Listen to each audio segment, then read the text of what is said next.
the Alexandrian sun beat down on Julius Caesar, a weary warrior transplanted to this opulent, decadent corner of the world. Sand clung to his war boots, a stark contrast to the polished marble floors of the palace. He'd come to Egypt not for conquest, but for a far trickier task, to mediate a squabble between squalling vipers.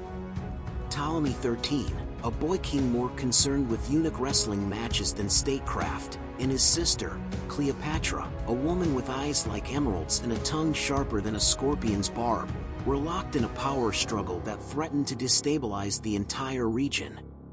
Caesar, his temples throbbing with the beginnings of a migraine, was ushered into the royal audience chamber. Ptolemy, a pimply teenager draped in gold chains, sat slumped on a throne, surrounded by simpering courtiers. Across the room, Cleopatra stood defiant. Her ebony dress clung to a figure both regal and heartbreakingly youthful.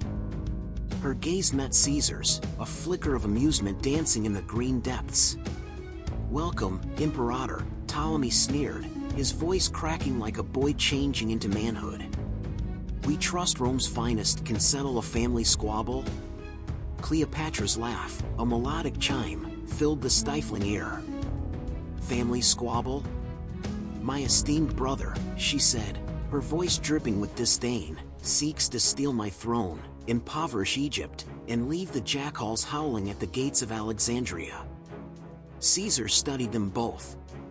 The boy king, radiating insecurity, and the woman, a storm brewing in a porcelain cup. He saw the potential for disaster, but also a glimmer of something more, a fire, an ambition that mirrored his own. Over the following days, Caesar became a reluctant fixture in the royal court. He navigated a treacherous web of whispers, bribes, and poison figs.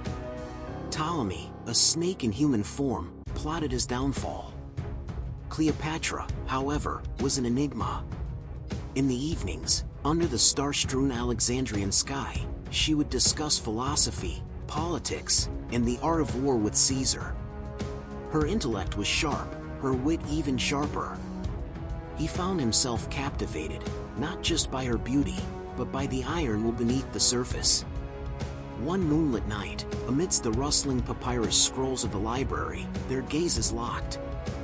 A current crackled between them, a silent acknowledgement of a growing attraction that defied age, politics, and the weight of empires. It was a dance as dangerous as a viper's strike, a forbidden waltz on the precipice of war. The inevitable clash came sooner than expected. Ptolemy, fueled by paranoia and whispers from his court, launched a surprise attack. Caesar, outnumbered and betrayed, found himself fighting for his life alongside Cleopatra's forces. The streets of Alexandria ran red, the air thick with the stench of death and burning papyrus. In the chaos, Caesar found Cleopatra, her emerald eyes flashing with a warrior's fury. Together, they fought back the tide, the unlikeliest of allies. In the aftermath, Ptolemy vanished, most likely a victim of the Nile or his own treacherous advisors. Cleopatra, bloodied but triumphant, stood beside Caesar. Alexandria was his for the taking. Yet, as he looked into Cleopatra's eyes, a new ambition flared within him. Perhaps, he thought, there was another way.